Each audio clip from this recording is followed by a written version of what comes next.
Wow! Grabe naman! Ang gaganda ng mga naka-display na big bike dito. Pero saan nga ba ang showroom na ito? Tara, sabay-sabay natin puntahan ang lugar na ito. At baka dito mo na makita ang pinapangarap mong big bike. Pero teka, anong ginagawa sa service pit ni Vanessa? Oh no! May problema ba? At bakit napapakamot ng ulo si Kuya? Anyari? Naku! It's a cloudy morning, mga ka-otits. At tara, samahan niyo ako at tayo'y pupunta sa Santo Tomas, Batangas. Medyo worry lang ang tito niyo dahil kung mapapansin niyo ang kalangitan ay medyo makulimlim. Tignan natin, hopefully wag naman sana bumagsak ang ulan na yan.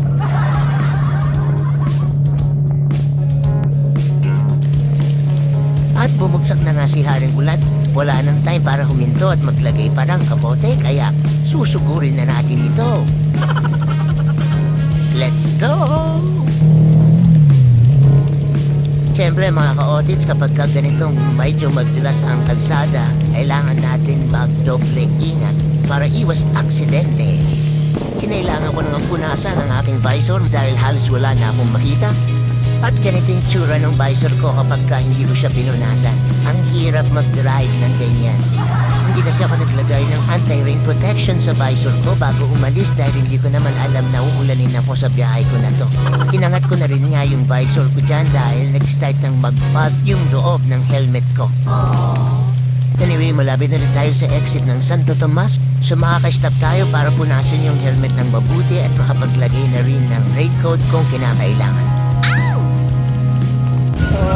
Okay, mga ka-otits, Santo Tomas, Batangas na tayo, no? Inabutan tayo ng ulan. Sa expressway, ganda ng bundok to, no? Nalobat na rin yung Insta360 natin, kaya naka-mobile phone muna tayo. Lapit na, isang stoplight na lang. Ano na, andito na yung tasa. So, maya ulit. Bye-bye! At narating ko na nga ang service center ng Honda Big Bike Santo Tomas, Batangas.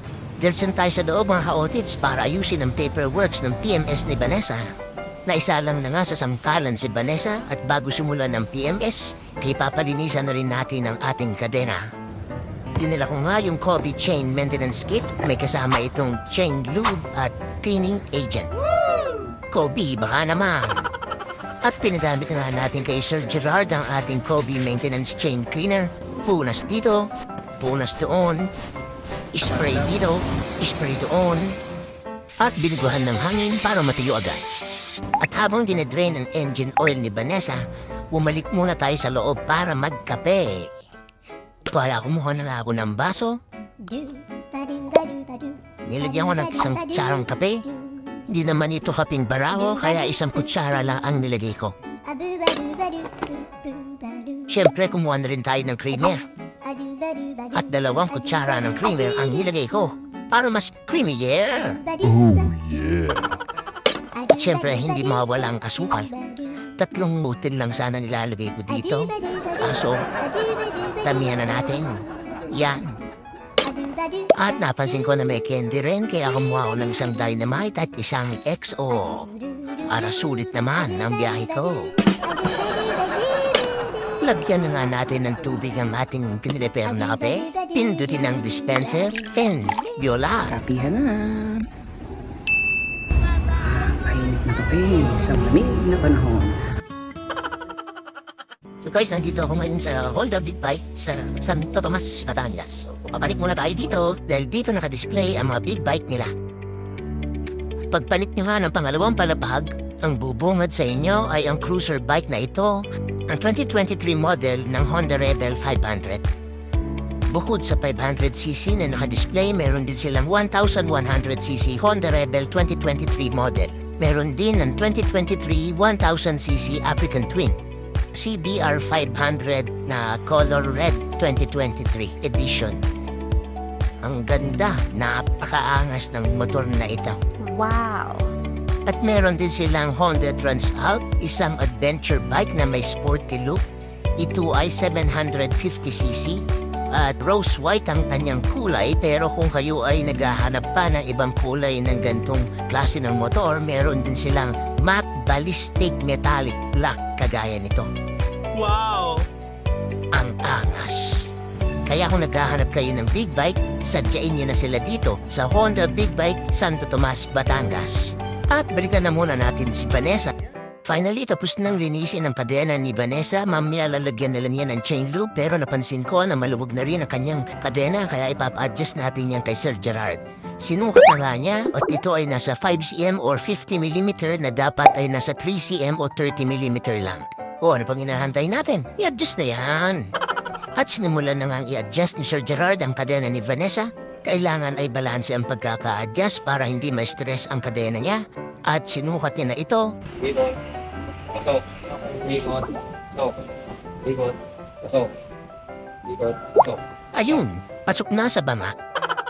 Para naman sa oil replacement ni Vanessa ay gagamit tayo ng Shell Advanced Fuel Save na 10W30. 3 liters ang gagamitin natin dito. Oh, Shell, baka naman. Pinalit ni Sir Gerard ang tornilyo sa ilalim. Bagya na nga ibinaba ni Sir Gerard ang pedestal ni Vanessa para simulang isalin ang mga lanis nito. Makikita ang accurate sa pagbutas si Sir Gerard gamit lang ang kanyang daliri.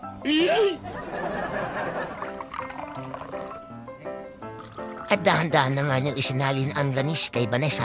Hindi naman namin naubos ang 3 litro dahil 2.7 liters lang pala ang kakailanganin sa kanya. Ayos!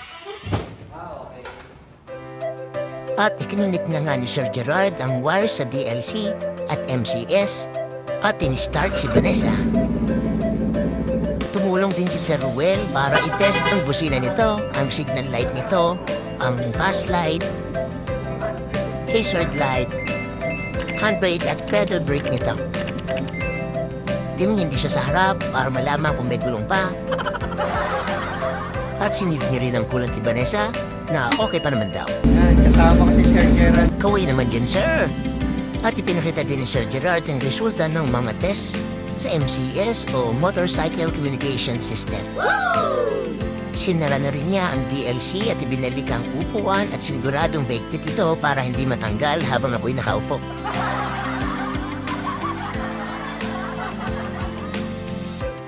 And finally, in-spray na ang chain lube ni Vanessa at tapos na rin ang ating PMS, kaya tayo ay uuwi na. Pero bago yan, So guys, bago ako umuwi, kakain muna tayo dito sa Pares de Romano. mga labi na sabit na sabi sa ilin na iyong lagyan mo ng iba pang nanabi. Pares ko, ikaw lang ang gagayin ko. Pares ko, sa pauwi ko. Pares ko, ikaw ay paligid. Sarap. Kain na.